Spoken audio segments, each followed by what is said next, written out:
En tout cas, ça ne veut pas dire que je suis schizoanalyste, mais je pense que là, il y a une espèce d'approche quoi, de la folie qui me convient tout à fait.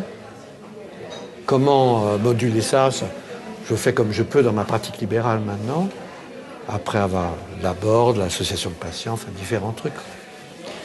Mais ça peut aussi... J'étais il y a 2-3 jours là parler avec des gens à Senlis qui s'occupent d'enfants et d'adultes psychotiques et qui m'ont dit mais encore vous dans une pratique libérale, que ça veut dire être schizoanalyste dans une pratique libérale, ça n'a pas de sens, quoi. C'est contradictoire. Je dis c'est vrai, c'est contradictoire. N'empêche que même là, d'abord un groupe de psychiatres, psychanalystes, ça n'existait pas. Hein. Quand nous on l'a créé, on a été le premier. Déjà cette idée que, par exemple, dans la salle d'attente d'un analyste, il peut y avoir des patients d'un autre analyste et puis plusieurs patients en même temps. Rien que ça, déjà, c'est pas une révolution, mais c'est une modification assez curieuse par rapport à tout ce que faisaient les analystes à l'époque. Ils voyaient un analyste à la fois. Ils s'arrangeaient pour que le patient qui vient ne rencontre pas celui qui sort. Hein. Il y avait un système de porte et de couloir qui faisait que vous vous mettez là, salle d'attente, on ferme, il y a un sas. Hein, et donc, voilà. Duel, mais duel comme c'est pas permis, quoi.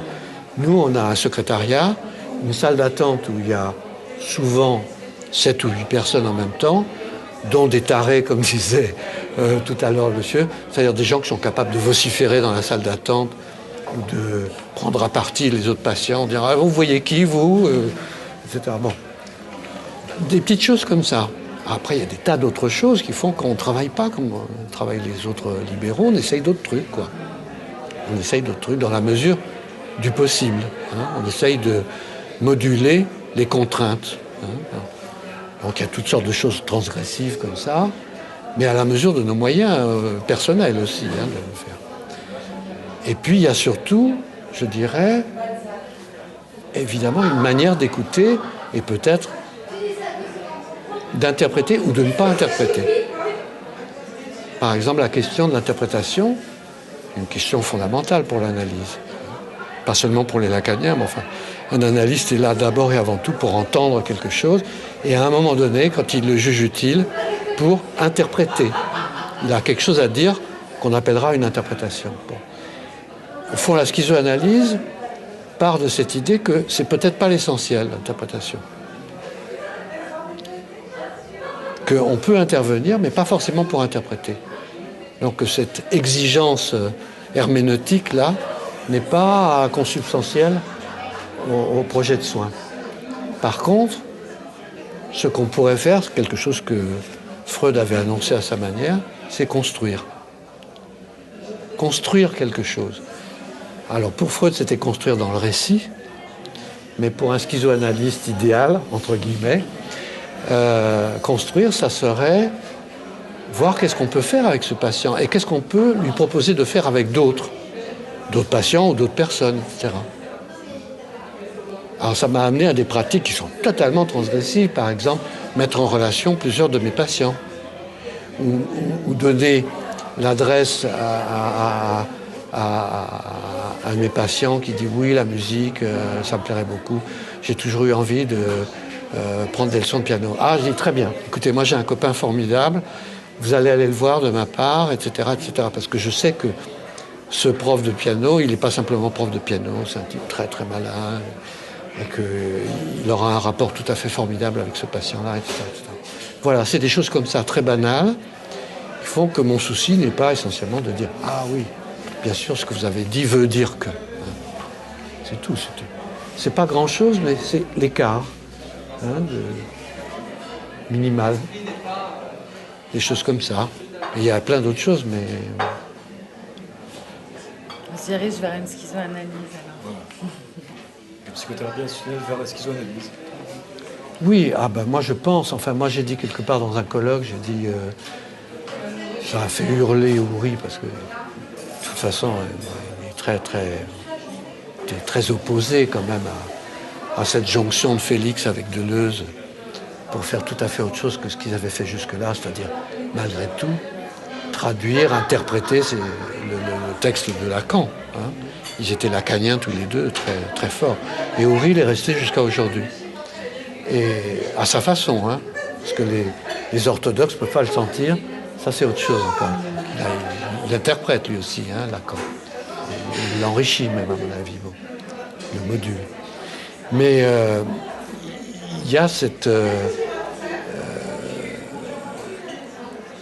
volonté quand même de ne pas se laisser enfermer avec la psychanalyse dans une pratique totalement cernée par la question du langage.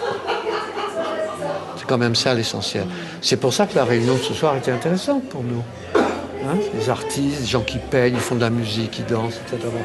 Ils sont dans un univers qui peut concerner totalement la question de la psychose et des soins en psychotique, mais qui sont dans le fameux espace sensible de Deleuze, quoi. Hein, on n'est plus dans le symbolique.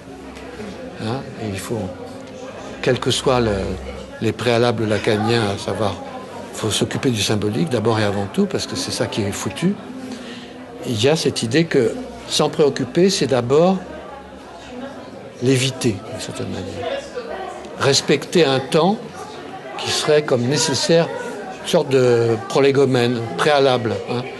Lacan parlait du préalable à la cure possible de la psychose. La schizoanalyse, le préalable, c'est peut-être de passer par le corps. Quelque chose comme ça. C'est par le dispositif aussi. Par le dispositif et les corps. Et pas que par le langage. Et pas par le langage seulement. Et aussi par les sensations, les formes. Donc, passer beaucoup par l'éthique et l'esthétique. Hein, c'était... Le geste, quoi. Oui. Trouver des gestes Oui, positifs. par exemple, oui.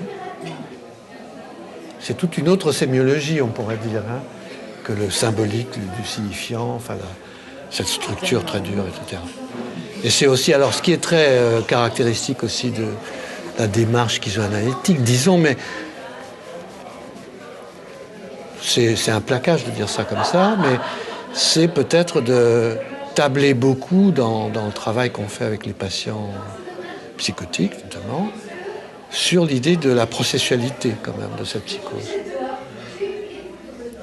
C'est-à-dire que la chose n'est pas donnée une fois pour toutes comme une structure quasi minérale dans laquelle on est enfermé définitivement, parce que si on croit ça, on ne voit pas pourquoi on travaillerait. Hein, pourquoi on se donnerait tout ce mal, comme dit Lacan. Un jour, quelqu'un lui a fait le reproche, je crois que c'est Ginette Michaud, lui a dit « Mais alors, si c'est une structure, ça sert à quelque chose de faire de la psychothérapie avec eux hein ?» Et alors, Lacan était très furieux qu'on lui a posé la question comme ça, donc il a dit « Et qu'est-ce que vous croyez et pourquoi vous croyez que je continue à m'occuper de ça alors ?» Voilà. Donc, structure d'accord, mais bon. Mouvante. Ouais, très mouvante. Ouais. Il a accepté l'idée qu'elle était mouvante. Cela dit, lui, je ne pense pas réellement. Hein, il faudrait faire une statistique. Je pense qu'il n'a pratiquement jamais eu un psychotique en thérapie. Jamais. C'est très caractéristique de Freud et de Lacan. Alors, on a affaire à un domaine qui est quand même encore très en friche. Hein. Très, très, très. Peut-être un prochain schizoanalyste. Merci. Bon.